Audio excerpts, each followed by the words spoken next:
All right, so the Toronto Raptors are reportedly going to retire Vince Carter's jersey November 2nd, as Vince Carter gets set to go into the Pro Basketball Hall of Fame this year. And it leads to an interesting conversation, and one that we have had around these parts for a while. Vince Carter, it's a weird legacy with the Raptors, because as time goes on, and as, again, like you see the dude behind me, Kawhi Leonard, that guy did his thing for 1 year, and all of a sudden the sins of the past are forgotten. And as you get further away from that, and as the team won playoff rounds and made it to Eastern Conference Finals, and then won a championship, as that stuff happened, the road that we took to get here, it starts to look a little bit more paved with gold than it was. And you start to see more of the highlights and the between the legs and the honey dip and all of the windmill that is still one of the great dunks in the history of people dunking basketballs into rims. And you see all of that and you forget how it ended. You just remember the good times because that's how we're wired and all of those things. And you forget about how frustrating it was at the end where he was like, yeah, I'm not going to dunk anymore. And then he forces his way out in a trade that set the franchise back for years. And reputationally, I think set them back for decades as a place that star players shouldn't go because, well, Vince wouldn't want to be there. Like, why should we? Like, he did all these great things, and then he wanted to leave, so why would I even want to go there? Like, I think reputationally, it set them back. But also, he kept this team above water at a time where the Grizzlies were shrinking. And I get there's a documentary on it, and there's a whole lot of other things going around it, so maybe the narrative of the Raptors would have been folded if Vince Carter wasn't a thing. I do think that maybe gets overblown a little bit, but still, he made this team must see, and he made this team important. He put them on national television. He got them to within one shot in the corner in Game 7 against the Philadelphia 76ers away from making it to the NBA's Eastern Conference Finals. And so to have that go, and then turn around into, I hate this team and I want to leave, that is a little bit difficult to swallow. And when he's that important, it hurt. It really did hurt. And there was a reason why he got booed just relentlessly for like 10 years. And then eventually he just hung around long enough. It was the reverse of Harvey Dent, right? Like you either die a villain or you live long enough to see yourself become a hero. That's kind of what happened. He just played long enough that we were just like, no, it's pretty dope though, right? Like all the, like the woo and the ba-boom and all that. Like that was pretty sweet. Cool. Yeah, no, he's great. It's funny how that like time really did heal that wound. And when you see what he was able to do and how important he was to that franchise at that time, I don't see how this is a bad decision.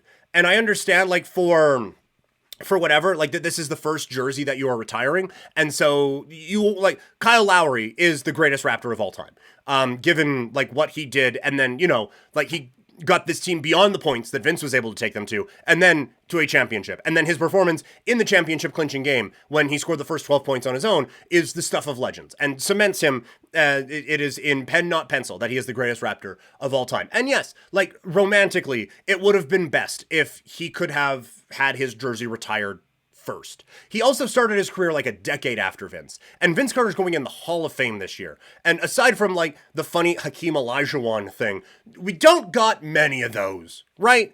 And like the Bosch, but like, yes, the timing, it would have been perfect. To like the second Kyle Lowry's jersey goes up, then all of a sudden, all right, yeah, Vince's is there too. And we just do this whole big thing. But the time, like, it doesn't have to work that way. Kyle Lowry is going to get his jersey retired. And it doesn't make it less retired if he is the second one that gets his jersey retired. If you want to build a statue for him outside, go nuts. And he can be the first statue that the Raptors have outside. And then Vince's between the legs dunk can be the second. And we can bring balance and harmony to the universe that way. There are always going to be people who view Vince negatively for how he left Toronto. And that is not an unjustified spot, given all that we just went through about how he did that.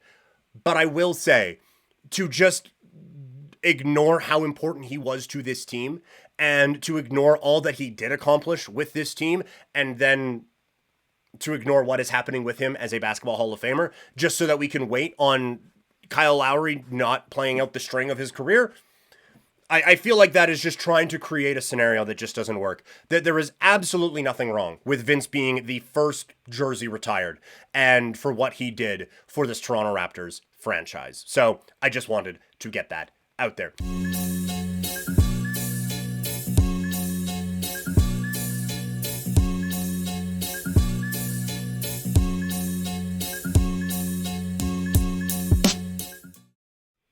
Yes, Dynamite, the Raptor podcast, will be returning for another season, hopefully with more regularity this year as I try to iron some of those things out. But breakout players for the Toronto Raptors this season. Quite frankly, this segment for other ones, I tend to plan it as breakout and fall off. No one played well enough last year to fall off this year, so we're not going to do that. This is just the breakout portion for the Raptors. At 3, I have Davion Mitchell. He is coming from a situation where he just kind of got forced out a little bit and didn't really have that playing time. I don't think that's going to be an issue with the Raptors, and I think a lot of the things that you liked about him as a prospect coming out of the draft could still be there. So I think A, it was a great pickup for the Raptors to go out and make that move, and B, I think that there is a world where he thrives in this situation and the Raptors actually get a pretty decent player out of this. At 2, this one seems like a bit of a gimme, but it's Grady Dick. He is coming off of a rookie campaign that was inconsistent, but showed a lot of flashes. And if you guys listened to Dynamite, you know that he was a player who I kind of gushed about a little bit. I really enjoyed what he was able to do, not just as a three-point shooter. I was impressed with how little he was actually looking for that. He was one who was looking to create his own shot off of the dribble and really start to try to pressure teams a little bit more. So I think that there is actually a lot to work with when you're trying to mold that offensive game. And I think there is a relatively high ceiling. Like I don't envision Grady Dick ever getting all-star votes or anything like that, but I do think that there is a pretty high ceiling for this kid to be more than just a complimentary bench offensive piece. And at number 1, it is Quickly. I have him as a potential breakout player in the entire NBA this year, but for the Raptors, I think that he has a chance to really thrive in an offensive system that I like, that Darko is running, and with Scotty Barnes, who he does seem like he would fit really well with. That was the big draw when they made that move in the regular season, trading OG Anunoby off to the New York Knicks, bringing in Quickly instead of getting picks or whatever. It's that Quickly is young. He got expensive very quickly. Pardon the pun. But he is someone who is supposed to fit really, really well with Scotty Barnes. And I think having a full training camp and giving Darko a full offseason to try to mastermind how that's going to work, I think that there's going to be some really, really fun nights offensively for Quickly this year. So those are the guys who I think are going to break out for the Toronto Raptors.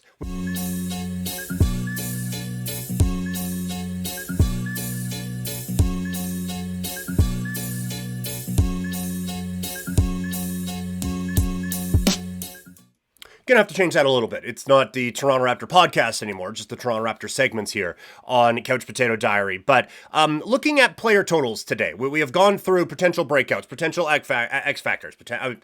Normally we do potential fall-offs, but no one played well enough last year that they're going to fall off this year. So we've gone through a few different things. Now it is time to look at a couple of stat projections, I guess, that the Toronto Raptors may hit this season. And so these are provided in kind of season-long point total things like we did with the wins yesterday. And so once again, for the fine overlords at Twitch, none of this is actual gambling advice. This is just a, hey, I think that A, these point thresholds that they give us are an interesting talking point, and B, this is just what I would consider, not necessarily what I think you should do. So, with that all in mind, let's take a look at a few of them here. First is RJ Barrett and Emmanuel Quickly, 20 plus points per game each at plus 200. I feel like I can't really say I think Emmanuel Quickly is actually going to be a breakout player in the whole NBA this year, not just with the Toronto Raptors, and then think he's going to get under 20 points per game. With the Raptors last year, he was around 18 and a half. I think it was 18.7. So he was right in kind of that area. And so I think that there is a real opportunity, given, again, him being more of a focal point in this offense and him seemingly having a what should be stylistically a pretty good rapport with Scotty Barnes. I think that should be something that helps get him to that 20-point threshold. With RJ Barrett, there is a bit of an injury concern right now, but I do also think that he averaged, I think it was 23 points a game, or 22, 23 points a game last season. I should actually kind of look this up because he's coming up again here in a second. But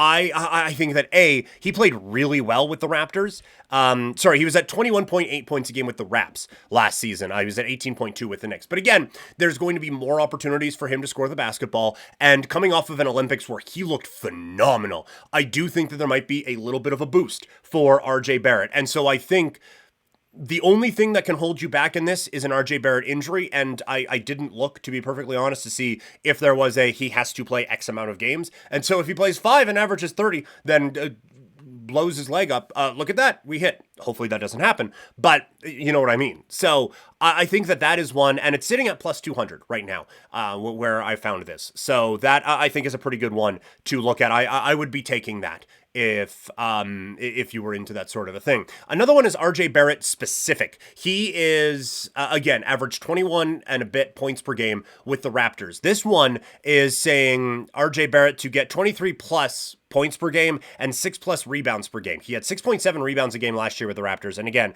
averaged 21 point whatever it was points per game with the Raps, just over 21 points per game.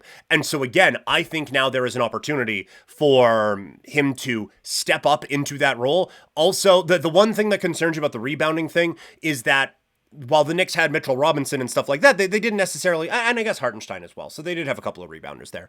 But with Pirtle and Barnes, those guys tend to gobble up quite a few of those boards. And so I do worry that maybe they won't all be there for RJ Barrett this season, depending on how the Raptors maybe utilize him on the offensive side of things or whatever. But I still think that to assume he sticks around at the same rebounding total he did a year ago, and maybe a slight tick up in the points, given where he is at in this Raptors offense, and a level of comfort now, having a full, I guess not a full training camp because he was injured, but at least having that full off season. And again, the boost coming from the Olympics, I just think all of that together leads to what should be a positive year for RJ Barrett. And so I also like to take this one again, over on 23 points per game and over on 6 rebounds per game, getting you at plus 250. And the last one is Scotty Barnes, 5 plus triple doubles this season.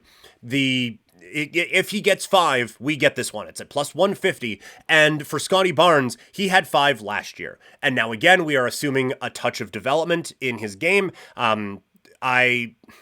I don't know how well the team is going to do, but that could lead to extra rebound opportunities, at least. But I am interested to see what kind of distribution they use in terms of who the offense is running through.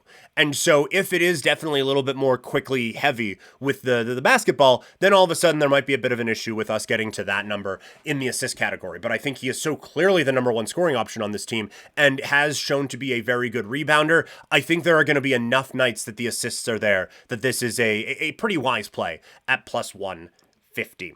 For more NBA on the YouTube channel right now, just search Couch Potato Diary. There is the mega preview that's going to come out in podcast form as soon as this episode here on Twitch is done. So check out the mega preview, which is a combination of all of the preview segments we did, all thrown into one and put out there on the YouTubes, and it'll be available in podcast form as well. And we'll do the same thing with the Raptors stuff early tomorrow. Certainly not going to be I think this one ended up clocking in at a couple of hours for the mega NBA preview. It's certainly not going to be that. It might not even make it to half an hour, but it'll be a nice little combination of everything that is going on. And the interesting part about the NBA mega preview, if I may, is you can kind of tell, like the Randall trade happens in the middle of it, or the Cat trade happens in the middle of it. And so you can kind of hear where some of the predictive, like, okay, well, maybe this could happen and this would shift this, and then the reaction to it as well, and how we kind of had to pivot on that. So I think there's some interesting stuff in there. Toxic asking, you think Scotty Barnes is a bona fide number one option in this league? I think he's a bona fide number one option on the Raptors. I think in a perfect world for a Scotty Barnes, he would probably be, from an offensive standpoint, a number 2 or maybe even number 3. I mean, obviously, a perfect world, he's like a number 10 option and you're on a super team. But for realistic purposes, I think if he was a 2, As an offensive option, I think you'd be okay. And I think a 3, it would kind of be perfect. But I think where he really shines is his ability to play all over the floor, right? Like he can defend multiple positions. And I think the defensive aspect of it is what really does kind of help you with him and make you feel like that this is someone who was deserving of being an all-star and can be a number one guy on a team because of what he can do at the defensive end of the floor. And then the offensive side has improved to the point where he at least can be a number one, and it's not laughable, although maybe a few less ISOs for him at the end of basketball games might be beneficial to this team's long-term success. But so from a scoring standpoint, I don't think he's a bona fide number one. But from a overall team constructing standpoint, I think you can build around this guy and have a pretty successful team. I do.